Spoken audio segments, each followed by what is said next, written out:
Ассалаумағалейкум жігіттер. Бүгін тағы бір қызықты ақпаратпен бөліскенді жөн көрдім. Бұл Android магнитоладағы автокөліктегі навигатор жөнінде. Бұл жолы көне картадағы навигатор жөнінде айтамыз.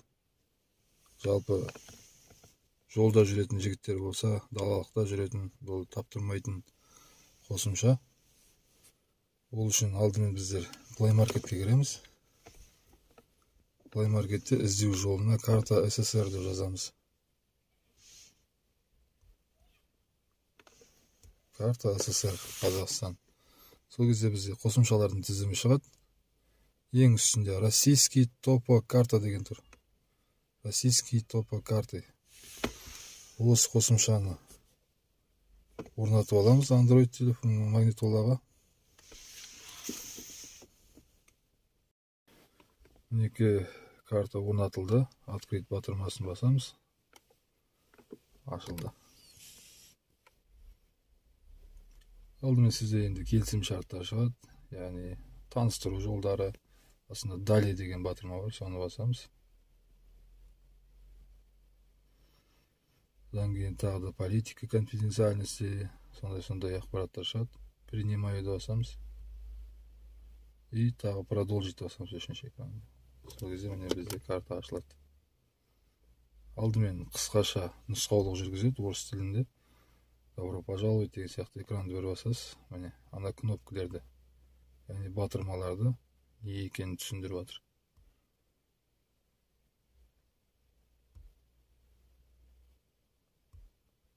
Бас өткізесіз.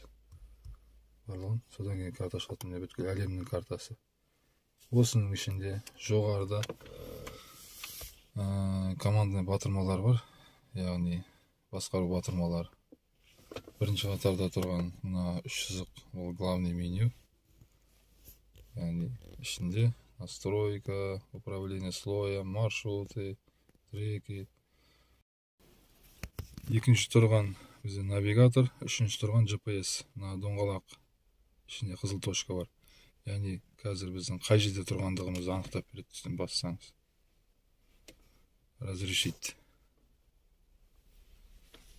Мінеки. Бүгінгі таңда мен Маңғыстау облысының Сайтөс деген станциясындамын. Осы станцияның айналасындағы жер суаттарының барлығы көрсетілген. Көне жер суаттарының бәрі бар. Мынау тау жоталары, қаработа, суаттары, жердің аттары. Сайтөстен былай қарай жүрсек, судың аттары бар осы жерлерде. Илегаж, мынау ескі құдық. Яғни шаруашылықта мал суарып отқан құдық. 1000 литр сағатына шығарады суды. Барлығы көрсетілген. Құлқара 50 литр сағатына су шығарады. Бүткіл жер суаттарының бәрі бар енді. Қауымдардың аттары бар. Кладбище Кертті, астында рудник Кертті, Керттінің бұлағы. Мысалы, осы жердің үстінен басып тұрам. Астында мынада не шығады? Меню шығады. Ішінде перейти К деген бар. Соны басамыз. Менің тұрған жерімнен осы жерге дейін жол сызып береді бұл карта. Мінеки, жол сызылды. Яғни бұл менің тұрған жерімнен сызып берді. Міне 33 километр. Яғни 33 шақырым жол. Интернет бар жерде мен өстіп картаны қойып, белгілеп алам. Содан кейін барып, интернет жоқ жерде де бұл жұмыс жасай береді. Мына жерде міне қызыл точка тұр. Бұл менің тұрған жерім. Яғни мен қозғалсам, бұл да менімен бірге жүріп отырады. Осы бағытта ұстап отырам, жолдан шығып баратсам. Дәлме-дәл жол шығармайды бұл жерден, да? Себебі тегістік.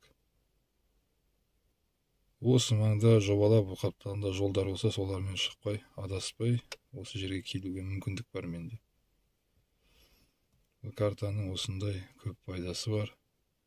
Білмейтіндер болса, жазып алып қолдансаңыздар, өте жақсы қосымша. Енді далалықтарға шықсаңдар, керек жерде тауып алуға болады. сет жоқ жерде де жұмыс жасай береді. Бұл тек қана осы Маңғыстауды көрсетіп тұрған жоқ, бұл бүткіл Қазақстан бар бұның ішінде. Бүткіл Қазақстан жер суаттары бар.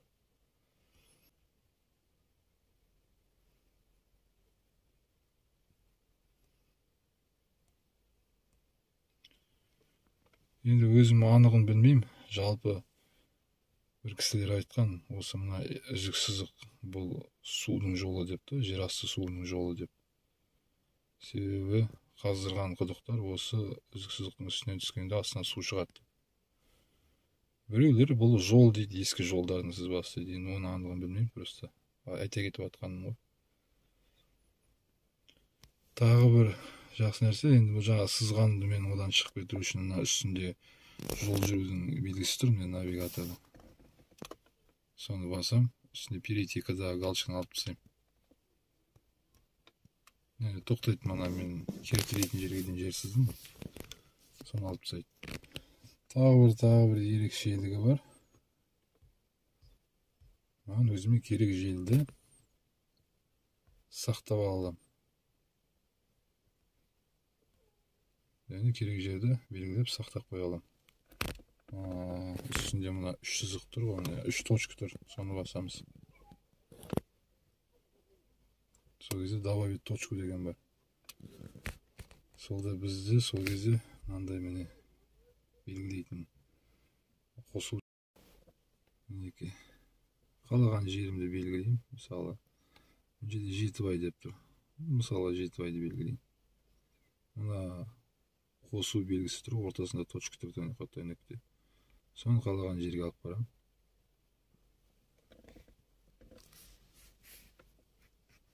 Үстінде көрсетілетін қапталында міне дискеттің суреті тұр. Соны басам. Сосын мынандай экран шығады, экранға мысалы Жетібай деп жазып қоямын.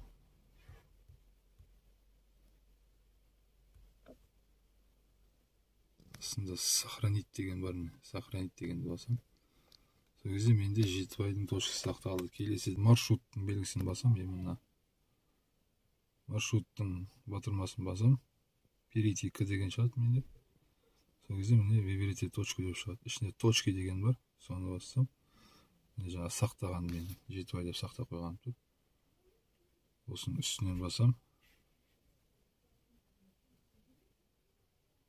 Показать на карте, перейти к деген тұр, мен тағы үстінде менюлер тұр, показать на карте, соның ішінде перейти к деген тұр, соны басып жіберемін. Сол жерге міне жол сызып берді.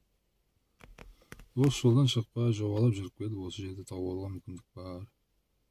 Бауырлар, бұл жақсы қосымша, пайдалануға болады. Көбіне далада жүретін бауырларымыз болса, бұл таптырмайтын құрылғы.